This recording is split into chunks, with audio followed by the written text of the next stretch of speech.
Hello friends, എല്ലാവർക്കും happy new year. ഈ 2026 എല്ലാവർക്കും നല്ലൊരു വർഷമാകട്ടെ എന്ന് ആശംസിച്ചുകൊണ്ട് ഞാൻ എൻ്റെ 2026 ആദ്യത്തെ വീഡിയോ ആണ് ഈ പോസ്റ്റ് ചെയ്യുന്നത്. ഞാൻ ഇന്നിവിടെ ബ്രേക്ക്ഫാസ്റ്റ് ആയിട്ട് ഉണ്ടാക്കുന്നത് മുട്ടക്കറിയും പുട്ടുമാണ്.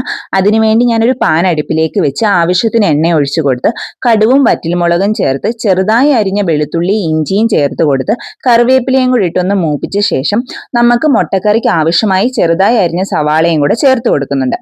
സവാളയൊന്ന് വേഗത്തിൽ വാടി വരാൻ വേണ്ടി ആവശ്യത്തിനുള്ള ഉപ്പും ചേർത്ത് ഒന്ന് ഇളക്കിയ ശേഷം ഒരു മൂടി കൊണ്ട് അടച്ചു വെക്കുന്നുണ്ട്. സവാള ഇടയ്ക്കിടയ്ക്ക് മൂടി തുറന്ന് ഇളക്കാൻ മറക്കരുത്, അല്ലെങ്കിൽ സവാള അടിക്ക് പിടിക്കും. ഞാനിവിടെ ഗോതമ്പ് പുട്ടാണ് ഉണ്ടാക്കുന്നത്. അതുകൊണ്ട് തന്നെ ഞാൻ ആ ഗോതമ്പ് പുട്ട് ചെറുതായിട്ടൊന്ന് വറുത്തെടുത്ത് മിക്സിയിൽ ഒന്ന് പൊടിച്ച ശേഷമാണ് പുട്ടിന് വേണ്ടി പൊടിക്കാൻ എടുത്തേക്കുന്നത്. ഞാനൊരു പാനിലേക്ക് ഇട്ട് ആവശ്യത്തിന് ഉപ്പും ഇട്ട് ചെറുതായി വെള്ളം ചേർത്ത് കൊടുത്താണ് ഞാൻ ഇളക്കുന്നത്. ഒരുപാട് വെള്ളം ഒഴിച്ചു കൊടുത്താൽ പിന്നെ പുട്ടുപൊടി ദോശയ്ക്കോ ചപ്പാത്തിക്കോ ഉള്ള പരുവായി പോവും.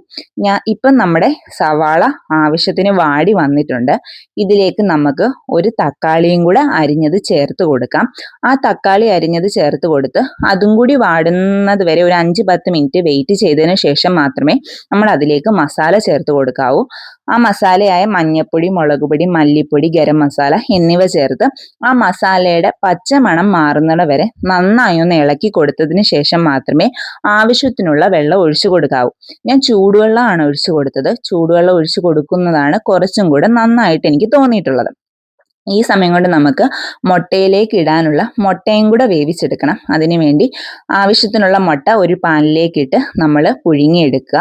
ഈ സമയം കൊണ്ട് നമ്മുടെ പുട്ടും ഞാൻ ആക്കി എടുത്തിട്ടുണ്ട്. നന്നായി തേങ്ങ ചേർത്തിട്ടാണ് പുട്ടുണ്ടാക്കുന്നത്. അതാവുമ്പം പുട്ടിനൊരു ടേസ്റ്റ് കൂടും. ഇപ്പം നമ്മുടെ മുട്ടക്കറിയൊക്കെ ഇവിടെ ആയി വന്നിട്ടുണ്ട്. ഇനി അത് നമുക്ക് അടുപ്പിൽ നിന്ന് മാറ്റി വെച്ചിട്ട് നമ്മുടെ ബ്രേക്ക്ഫാസ്റ്റിനുള്ള ചായയും കൂടെ ആക്കിയെടുക്കാം. ഞാൻ കാപ്പിയാണ് ഉണ്ടാക്കുന്നത്. ഒരു പാൻ അടുപ്പിലേക്ക് വെച്ച് ആവശ്യത്തിനുള്ള പാലും പഞ്ചസാരയും കാപ്പിപ്പൊടിയൊക്കെ ചേർത്ത് നമ്മുടെ കാപ്പി ഇവിടെ ആയി വന്നിട്ടുണ്ട്. ഇനി നമുക്കിതൊരു പാത്രത്തിലേക്ക് സെർവ് ചെയ്യാം. ഇപ്പം എന്താ പറയാ, ഇതൊരു പുതിയ വർഷമാണ്. എല്ലാവർക്കും ഈ വർഷം നല്ലതായി തീരുന്നത് പോലെ തന്നെ ഈ വർഷം എനിക്കും ഒരു നല്ല വർഷമായി തീരട്ടെ. പോയ വർഷങ്ങളിലുണ്ടായ നഷ്ടങ്ങളൊന്നും നികത്താൻ പറ്റാത്തതും നികത്താൻ പറ്റുന്നതുമായിട്ടുള്ളതുണ്ട്.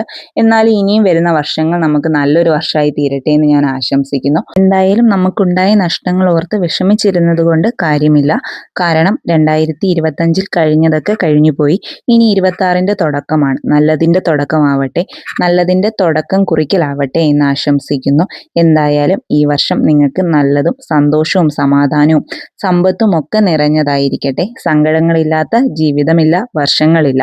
അപ്പൊ എന്തായാലും സങ്കടം ഉണ്ടാവും. അതിനെയൊക്കെ മറികടക്കാനുള്ള ഒരു കരുത്തും അതിലുപരി സന്തോഷവും നമ്മൾക്ക് എത്തിച്ചേരട്ടെ എന്ന് ആശംസിക്കുന്നു. അപ്പൊ എന്തായാലും എൻ്റെ ബ്രേക്ക്ഫാസ്റ്റ് റെഡി ആയിട്ടുണ്ട്. ഞാൻ എന്തായാലും പുട്ടും മുട്ടക്കറിയും ചായയൊക്കെ കഴിക്കാം.